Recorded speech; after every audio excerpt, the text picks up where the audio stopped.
Pourquoi doit-on travailler? Bonjour les cacouacs. Salut la compagnie. Salut les jeunes, Pourquoi doit-on travailler? pour gagner du fric. Il a raison Bob. C'est pour un salaire qu'on bosse. Oui, bien sûr. C'est la première motivation. Malgré tout, certains ont la chance de travailler également pour le plaisir. Ouais, c'est vrai que c'est toujours mieux de pouvoir faire un boulot qu'on aime. Seulement, lorsque ta passion devient un travail, elle t'apporte également des contraintes. Ce que je veux dire par là, c'est que chaque médaille a son revers. Lorsque tu fais quelque chose par plaisir, tu en retires de la satisfaction. Mais lorsque ta passion devient un travail, tu en retires moins de plaisir.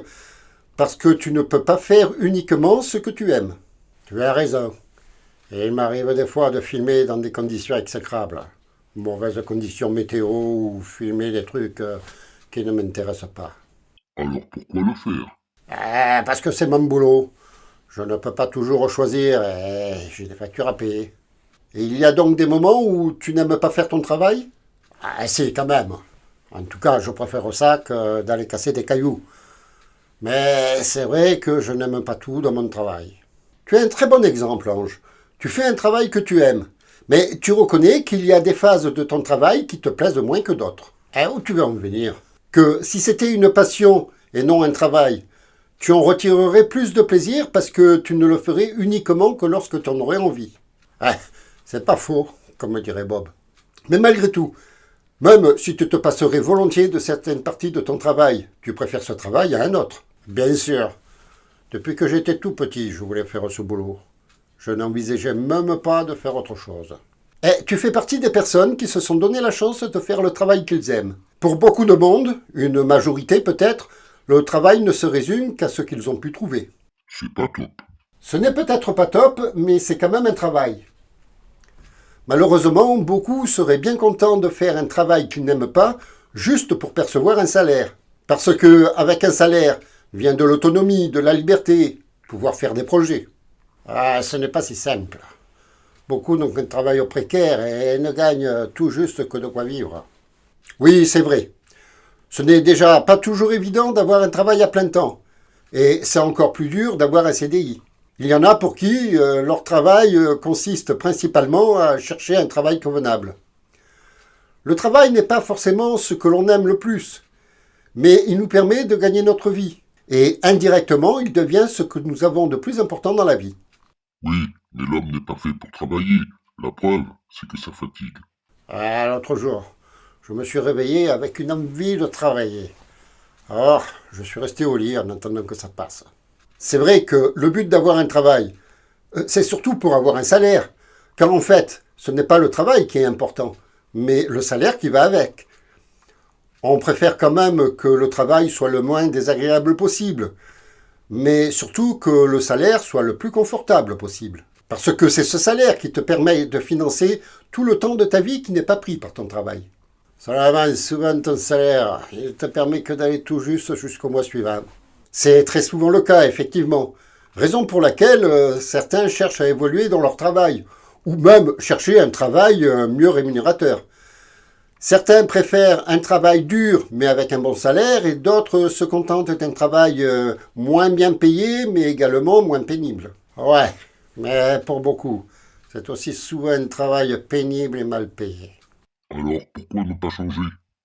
Parce que souvent tu n'as pas le choix. C'est déjà pas si mal d'avoir un travail, même si c'est un sale boulot. Tu n'as pas tort, mais il y a aussi la possibilité de suivre une formation qui peut déboucher sur un meilleur travail. C'est pas gagné. Et c'est vrai que tous ceux qui suivent une formation ne trouvent pas forcément un meilleur travail à la fin. Il faut aussi savoir bien choisir sa formation et être sûr d'en avoir les compétences. Beaucoup entament une formation qu'ils ne seront pas en mesure de suivre jusqu'au bout. C'est vrai que certaines formations font rêver. Seulement, il faut être sûr d'avoir les bases nécessaires avant de les entamer. Alors, mieux vaut être raisonnable et suivre une formation plus dans nos compétences qui peut déboucher sur une promotion, puis en suivre une autre un peu plus tard qui peut nous permettre de gravir quelques échelons. Et petit à petit, on peut atteindre un poste bien plus intéressant. Oui, mais c'est long. Bien sûr que c'est long, mais il faut être réaliste. On ne passe pas en bas, en haut de l'échelle en un claquement de doigts. Celles et ceux qui ont essayé d'aller trop vite vont très souvent vers un échec. Oh mec, tu cherches à décourager celles et ceux qui songent à améliorer leur boulot? Pas du tout. Mais avant de vouloir gravir des montagnes, vaut mieux apprendre à escalader des rochers. C'est pas faux. En revanche, il faut bien reconnaître que celles et ceux qui essaient d'accéder à une promotion ou à un meilleur travail ne sont pas les plus nombreux. Beaucoup se contentent de leur sort. Ok, mais il faut comprendre aussi. Tu te prends la tête à te former pour essayer d'avoir une promotion. Et si jamais tu l'obtiens, à qui ça va profiter le plus? À ton patron. Oui, mais c'est compréhensible. Si tes nouvelles compétences intéressent ton boss, c'est principalement parce qu'il te nomme à un poste qui va lui rapporter. Si ça ne lui rapportait pas davantage, pourquoi te paierait-il mieux? Lui aussi, son but est de gagner plus. Alors s'il te donne un meilleur salaire, c'est parce que tes compétences lui permettent de gagner davantage. Ah d'accord. Seulement ce qui est déplorable, c'est que c'est toujours le patron qui gagne bien sa vie, et plus rarement le salarié. Là, je te dirais que c'est un peu normal, parce que c'est le patron qui prend tous les risques. Et la plupart du temps, tes revenus sont au prorata des risques que tu prends. Lorsque les affaires de ton patron vont mal, toi tu continues à percevoir ton salaire. Ou tu te retrouves au chômage. Mais avant d'en arriver là, le patron aura tout fait pour garder son entreprise à flot. Et lorsque toi tu perds ton emploi, lui, il perd sa source de revenus. Il ne lui reste que des dettes. Et il a de la chance s'il n'a pas perdu tous ses biens en même temps. Mais en revanche, lorsque son entreprise fonctionne bien, il gagne beaucoup plus. Et s'il gagne plus, c'est parce qu'il prend les risques de gagner plus. Ok, mais tout le monde n'a peut-être pas envie de prendre des risques. Eh bien, dans ce cas, mieux vaut rester salarié et bénéficier de la sécurité, tout en sachant que le fruit de ton travail rapportera plus à ton patron qu'à toi-même. En fait, ce sont peut-être les animaux qui ont raison. Ils ne travaillent pas, eux. Et ils ne s'en tirent peut-être pas si mal. Détrompe-toi, eux aussi ils travaillent.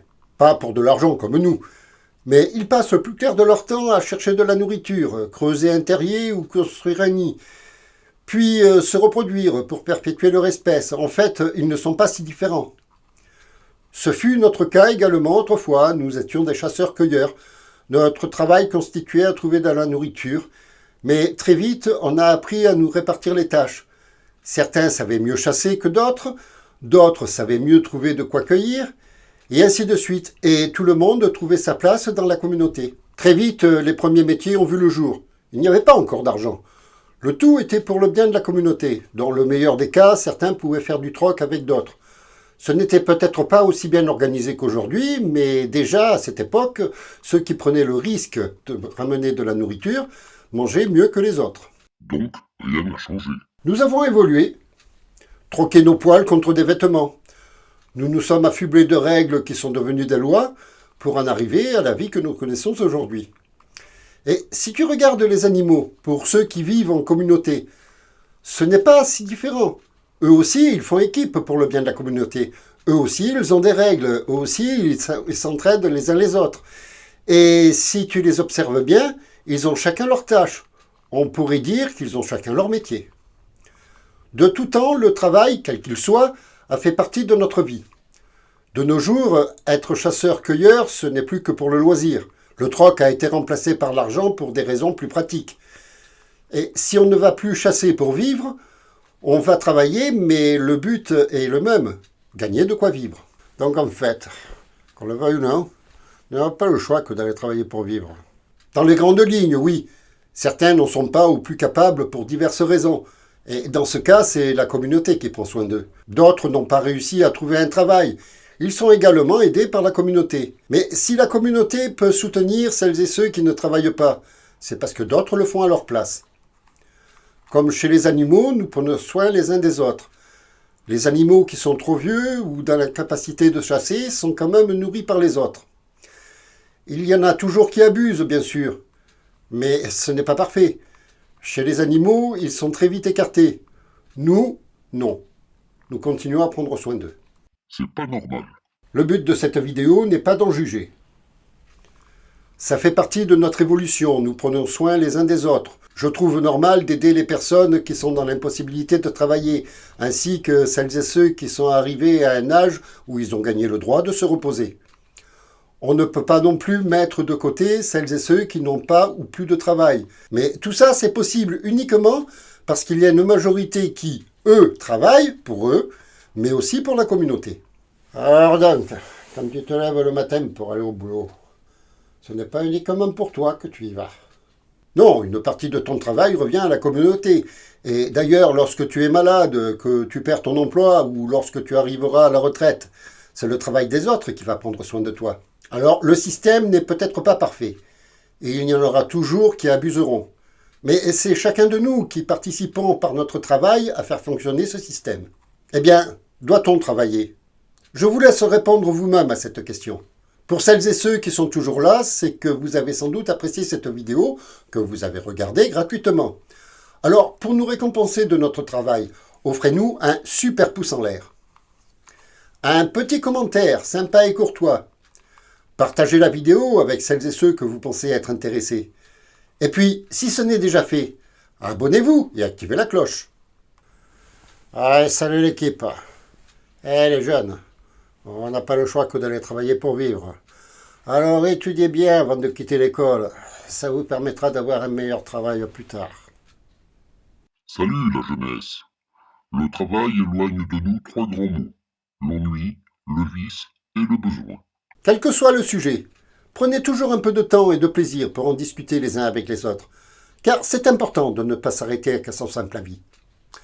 Au revoir à toutes et à tous. Et je vous donne rendez-vous dans la prochaine vidéo.